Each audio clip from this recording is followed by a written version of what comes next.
देख रहे हैं समाचार टाइम, खबर सच की, आवाज आपकी। क्या कार्यक्रम कराया जाए? हेलो भाई, एक प्रेस कॉन्फ्रेंस करी है मुरादाबाद के मुख्तलिफ मुद्दों को लेकर। जिस तरह से अभी आपने पिछले दिनों में देखा कि हमारे गरीब आर्टिजन्स की भट्टियां बंद कर दी गई, जिसका मैंने पार्लियामेंट के अंदर भी सवाल किया था।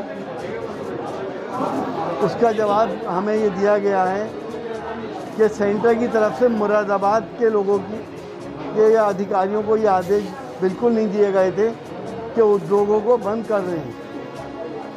मेरे पास लेटर उनका आया है। ये जो भट्टियाँ बंद की गई हैं, जो नुकसान हुआ है उसका जिम्मेदार लोगों को दंडित किया जाए और जितना उनसे जुर्माना लिया गया उन्हें वापस दिया जाए।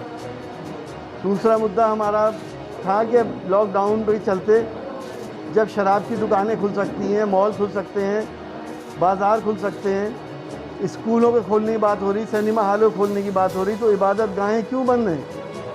इबादत गाहों के अंदर भी मस्जिद में, मंदिर में, गुरुद्वारे में, चर्च में सोशल डिस्टेंसिंग का ख्याल रखते हुए अपने अपने तरीके से आदमी अल्लाह की और अपने पैदा करने वाले की इबादत करे और उससे दुआ मांगे। तीसरी बात हमारी जो परेशानी इस वक्त किसान को है, यूरिया नहीं मिल रहा, उसको 500 रुपये का कट्टा ख़रीदना पड़ रहा है, उसे ब्लैक हो रहा है और एक किसान को 2 कट्टे दिए जा रहे हैं। अगर किसान के पास 10 एकड़ ज़मीन है तो 2 कट्टों से क्या हो जाएगा? हमारी डिमांड है कि पूरी तरह से यूरिया फ्री किया जाए, जैसे पिछली सरकार में अखिलेश जी के ज़माने में किया गया था, और किसान पे कैद ना लगाई जाए कि एक किसान को सिर्फ 2 ही कट्टे दिए जाएंगे। किसान अगर अपनी ज़मीन को बटाई पे देता है तो उसे जीएसटी में लाने की कोशिश की जा रही है, उसे 18% जीएसटी लगाया जा रहा है। तो आखिर फिर एग्रीकल्चर और खेती को भी क्या टैक्स के दायरे में लाना चाहती है सरकार? इसका हम विरोध करते हैं। लॉकडाउन में मुरादाबाद के तमाम ही लघु उद्योग बंद रहे, लेकिन बिजली के बहुत बड़े बड़े बिल आ रहे हैं।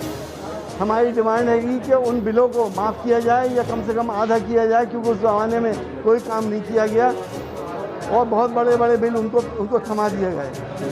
मुरादाबाद की सड़कें बहुत टूटी पड़ी हैं, स्मार्ट सिटी में है मुरादाबाद, और आज जो हालात हैं, रक्षा पे चलते चलते लोग गिर रहे हैं।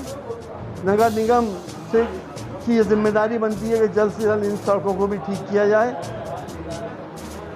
ये तमाम मुद्दे जो मैंने आपको अभी लिख के भी दिए हैं उस प्रेस कॉन्फ्रेंस में किए गए। उत्तर प्रदेश में जो कानून व्यवस्था उसके बारे में क्या कहना चाहेंगे? कहने की ज़रूरत नहीं, आप पत्रकार हैं, आपको मालूम है कि कानून व्यवस्था का कितना बुरा हाल है। चोरियाँ, डकैतियाँ, रोज़ कत्ल, अपहरण और रेप के बाद जिसका रेप किया गया उसके साथ जो हशर किया जा रहा है वो शायद इंसानियत में से पहले कभी नहीं देखा होगा। आंकड़े से आदमी फर्जी आंकड़े दे के कुछ भी कह ले, लेकिन किसी की ज़िंदगी और किसी की इज्जत आबरू इस वक्त सेफ नहीं है। और सर, अखिलेश यादव जी के टाइम में और आप योगी जी के टाइम में देखेंगे तो क्या